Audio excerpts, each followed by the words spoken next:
How do you become a great police officer? It's someone that has integrity, a lot of moral character, and I'm going to go back to what I said earlier in the most important piece, compassion. Because this job is not about so much being an enforcer. I think a lot of people have misperceptions of a police officer. They're enforcers. We're not enforcers, actually. We're peacekeepers. That's our primary role. So our primary role is to promote public safety, keep the peace, and then enforce the law. That's the last piece of the puzzle.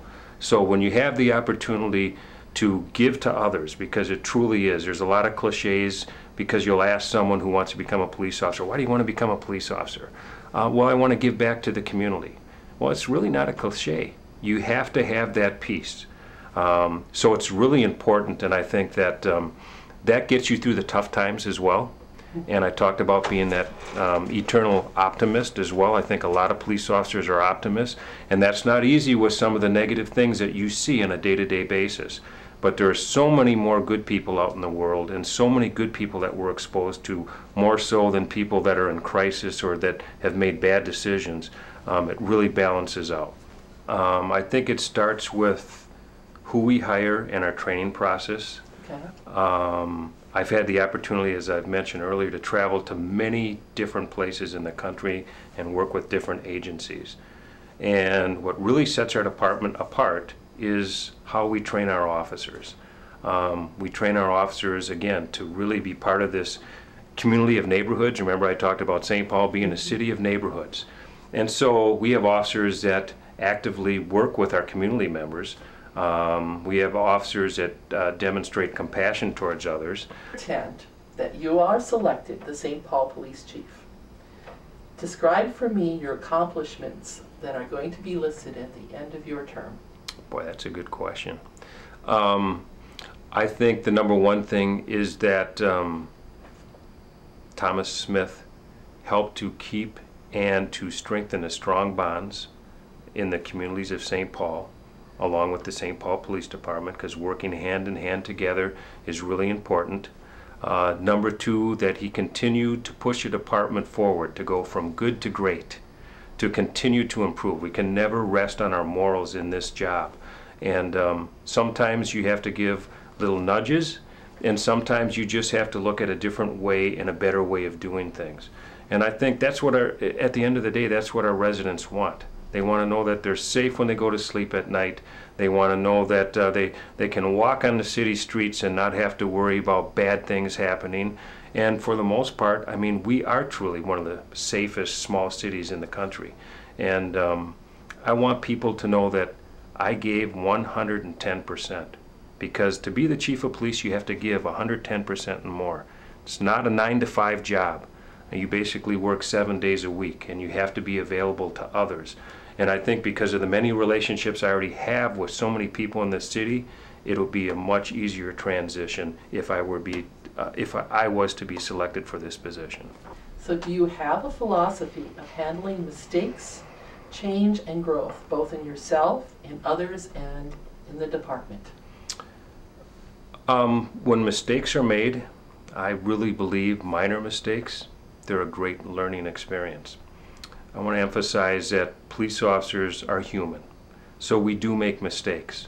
And when small mistakes are made, there's a great opportunity to learn, to analyze what you did wrong, and to apply that lesson to the future so that you become a better officer.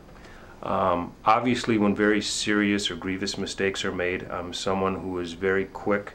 I learned a long time ago, and a lot of people have heard this before, but one of my standard mottos is to be fair, firm, and consistent. And that means also giving tough love. So when really bad things happen, somebody's made a really bad mistake, it's something that I act very quickly on. But I think there's one more important thing here to highlight, and that's to be transparent with the community. Because we've gone through, and I've experienced some tough times when some allegations have been made, and we've had to work with community members and let them know what we were doing. Now, sometimes those allegations were proven to be false, and sometimes those allegations were proven to be true. That's usually the anomaly in St. Paul. Our officers, again, I am very proud of what they do. Very seldom do they get involved in really bad things. But when they do happen, you have to take swift action.